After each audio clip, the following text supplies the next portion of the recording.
Good morning, students.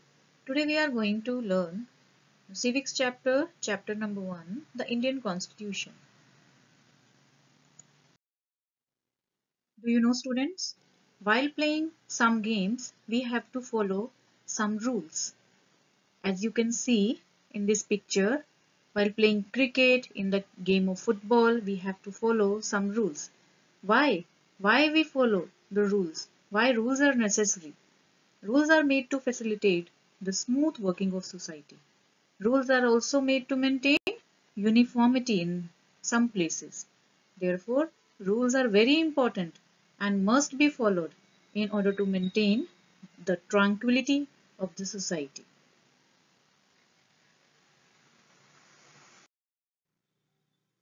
As we are learning the Indian Constitution, let's see what is Constitution. The Constitution is a set of rules and principles. It is drafted by Constitution Assembly in December 1946. In that Constitution Assembly, there were 300 members, which was headed by Dr. B.R. Ambedkar, and it was passed on 26th January 1949 and adopted on 26th January 1950. Why does a country need a constitution? Today, most countries in the world have a constitution, while all democratic countries are likely to have a constitution. It is not necessary that all countries that have a constitution are democratic. The constitution serves several purposes. First, it lays out certain ideals that form the basis of the kind of the country that we as citizens aspire to live in. Or, put another way, a constitution tells us what the fundamental nature of our society is. A country is usually made up of different communities of people who share certain beliefs but may not necessarily agree on all issues. So, why does a country need a constitution? Because it provides certain fundamental rights. The welfare of citizens, it protects less powerful people from dominant group. It also checks arbitrary behavior, and it also avoids misuse of authority by electing leaders. A situation in Nepal. Nepal was a monarchy. The previous constitution of Nepal, which had been adopted in 1990, reflected the fact that the final authority rested with the king. A people's movement in Nepal fought for several decades to establish democracy, and in 2006 they finally succeeded in putting an end to the power of the king. Now the people have to write a new constitution to establish Nepal as a democracy.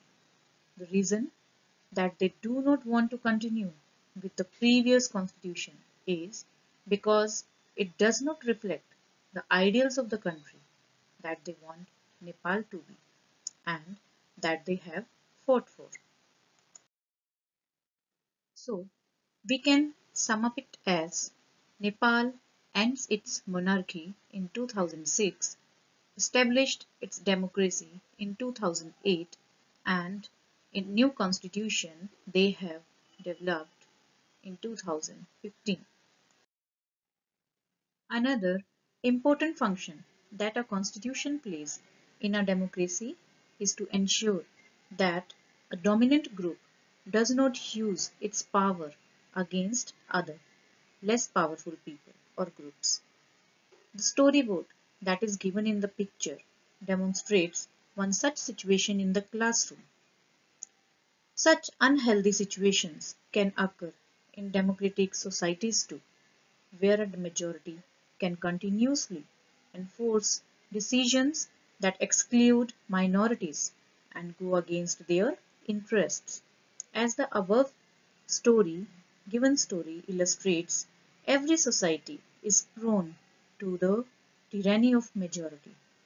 So the constitution usually contains rules that ensures that minorities are not excluded from anything that is routinely available to the majority. Here you can see the examples of domination and majoritism. Key features of Indian Constitution. By the beginning of 20th century, the Indian national movement had been active in the struggle for independence from British rule for several decades. During the freedom struggle, the nationalists had devoted a great ideal of time to imagining and planning what a free India would be like. Under the British, they had been forced to obey rules that they had very little role in making. The long experience of authoritarian rule under the colonial state convinced Indians that free India should be a democracy in which everyone should be treated equally and be allowed to participate in government. So, what remained to be done then was to work out the ways in which a democratic government would be set up in India and the rules that would determine its functioning. So this was done not by one person but by a group of around 300 people who became members of the Constituent Assembly in 1946 and who met periodically for the next 3 years to write the Indian Constitution. These members of the Constituent Assembly had a huge task before them. First, the country was made up of several different communities who spoke different languages, belonged to different religions, and had a distinct cultures. Second, when the constitution was being written. Third, the partition of the country into India and Pakistan was imminent. States remained undecided about their future, and the socio-economic condition of the vast mass of people appeared dismal. The final document also concerned for eradicating poverty through social economic reforms, as well as emphasizing the crucial role the people can play in choosing their representative. Let's see the key features of Indian Constitution. First one is federalism. This refers to the existence of more than one level of government in the country. In India, we have governments at the state level and at the central level. Panchayati Raj is the third tier of government, and you have read about this in your class 6th, and we looked at the functioning of the state level in class 7. Now this year you will read more about the central government. So, under federalism, the states are not merely agents of the federal government but draw their authority from the constitution as well. All persons in India are governed by laws and policies made by each of these levels of government. Next we have the parliamentary form of government. The Constitution of India guarantees universal adult franchise or suffrage. This means the fact the people of a country play a direct role in electing their representatives to run the state as well as the nation. Third key feature of Indian Constitution is separation of power. According to the Constitution, there are three organs of government. First one is legislature, that is law-making body. Second is executives, it looks after the implementation of laws. Third one is judiciary, it resolves the disputes. So in order to prevent the misuse of power by any one branch of government, the Constitution says that each of these organs should exercise different powers. Through this, each organ acts as a check on other organs of government, and this ensures the balance of power between all three. Fourth feature of Indian Constitution is fundamental rights. As we know, the section on fundamental rights has often been referred to as the conscience of the Indian Constitution. Fundamental rights protect citizens against the arbitrary and absolute exercise of power by state. So let's see what are those fundamental rights written in the Constitution.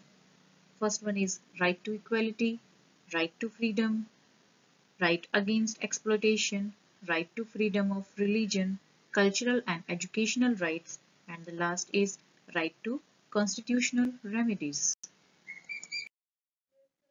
Now we have some situations and we have to find out that which fundamental rights will the following situations violate.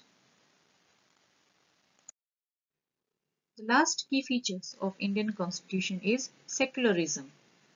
So, a secular state is one in which the state does not officially promote any one religion as the state religion. So, we will read more about this in the coming chapter. In the last, we are having some pictures of the assembly members signing a copy of the Constitution.